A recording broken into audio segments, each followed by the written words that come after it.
A blessed and wonderful Wednesday po sa inyong lahat, sa lahat po ng mga spiritual viewers na sumusubaybay sa ating COVID Video Message Ministry or Christ Offers Victory in Difficulty.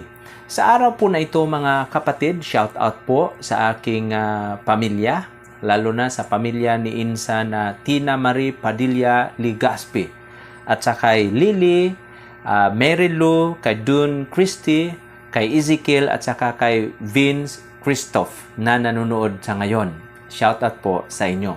Happy viewing po sa inyong lahat. Part 3 na po tayo sa ating pag-aaral mula sa Matthew chapter 5 verses 1 to 12. Ang ating topic po ay tungkol po sa the Beatitudes of Jesus. At specifically mula sa Matthew 5, 1 to 12, meron po tayong tinatalakay na the 3 blessings. The first blessing from that passage is the blessing of lowliness, the blessing of holiness, at sa araw po na ito, tututukan po natin yung pangatlong blessing. The blessings come from persecution. The book of Matthew 5 verses 10 to 12. Ang pagpapala mula sa pag-uusig. Ang sabi po rito sa verses 10 to 12, Blessed are those who are persecuted because of righteousness, for theirs is the kingdom of heaven. Blessed are you when people insult you, persecute you, and falsely say all kinds of evil against you because of me. Rejoice and be glad, because great is your reward in heaven. For in the same way, they persecuted the prophets who were before you. The Word of God. So, di ba natutunan na natin na talagang malaki ang pagkakaiba ng teachings of Jesus kaysa teachings ng sanlibutan o ng mundo. Mayroong malaking pagkakaiba ang ways of God in the ways of the world.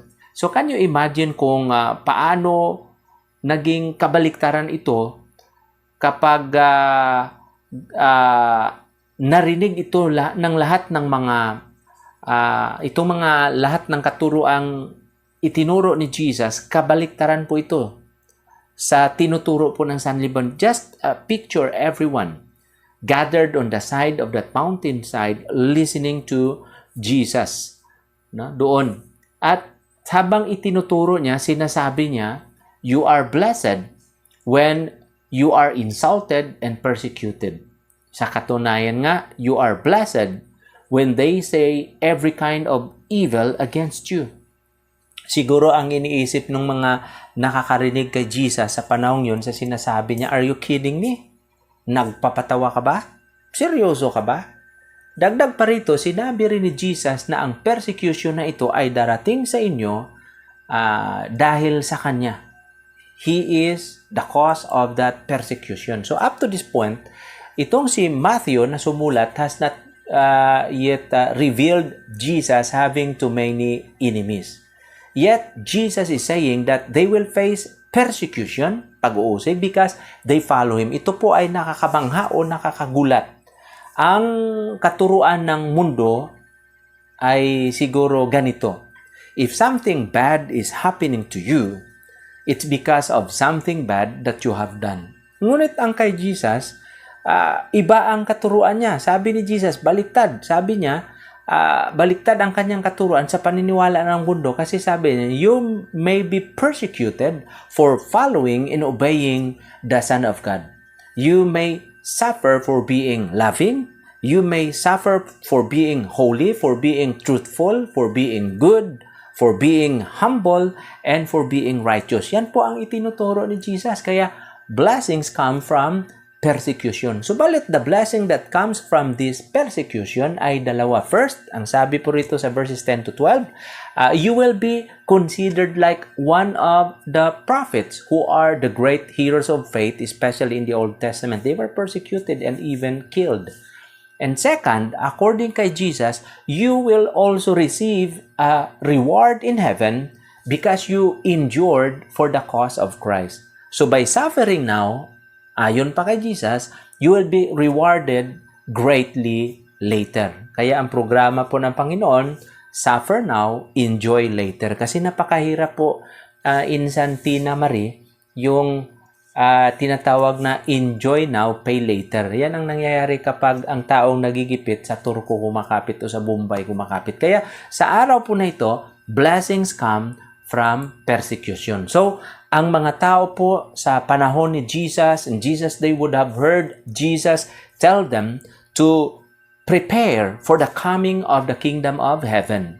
Pagkarinig nila rito, baka nalilito sila kung paano sila mamumuhay to prepare for the kingdom of God, for the kingdom of heaven. So Jesus is giving the sermon on the mountainside o itong beatitude to tell them the way followers of God must live. Ngayon, bilang mga tagasunod, taga-subaybay, bilang mga followers of God, dapat ganito rin ang pamamaraan ng sa ating pamumuhay.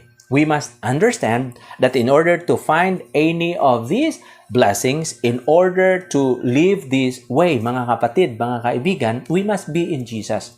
We must live as God requires on our own, and as such, we cannot experience blessings on our own.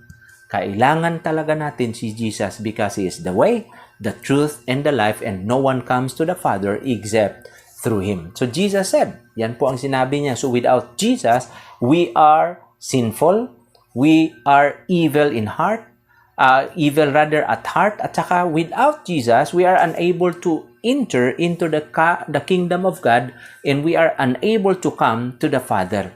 Kailangan lang natin si Jesus for forgiveness. We also need Jesus in order to live a humble life. At upang tayo po ay mamuhay sa kabanalan in order to endure persecuted life. So we need to follow the ways of God and not the ways of this world. At tayo po ay magiging blessed or mapalad. Tayo po ay pinagpala. So that's our bottom line. The bottom line is the blessings of God are not found in the ways of the world. In order to find true blessing, mga kapatid, we must seek Jesus and His ways. We must seek lowliness, ang pagpakumbaba. We must seek holiness o pagkabuhay na banal. And we must endure persecution. Ito po ang three great blessings sa Beatitude, dyan po sa Matthew chapter 5, verses 1 to 12. So in the Sermon on the Mount, Jesus is giving us God's standard for living. However, so many of us don't measure up to that standard. So laging tandaan, kailangan natin si Jesus to change us so we can live up to the standard that God has for us. Kailangan natin si Jesus, kailangan natin ang kanyang tulong for entrance into the kingdom of heaven.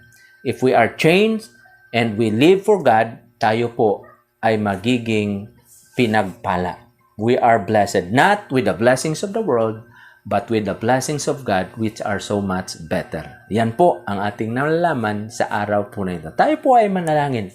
Almighty Father in heaven, Lord, in the name of Jesus, thank you that for three parts of the blessings that comes from lowliness, from holiness, and also comes from persecution.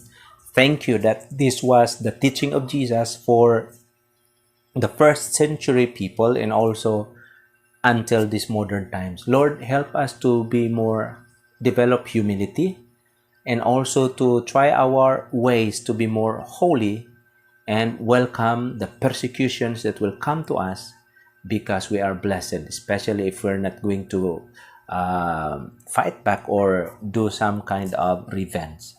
Teach us, Lord, to be more self-controlled. Be with us. Bless us. In the name of Jesus. Amen.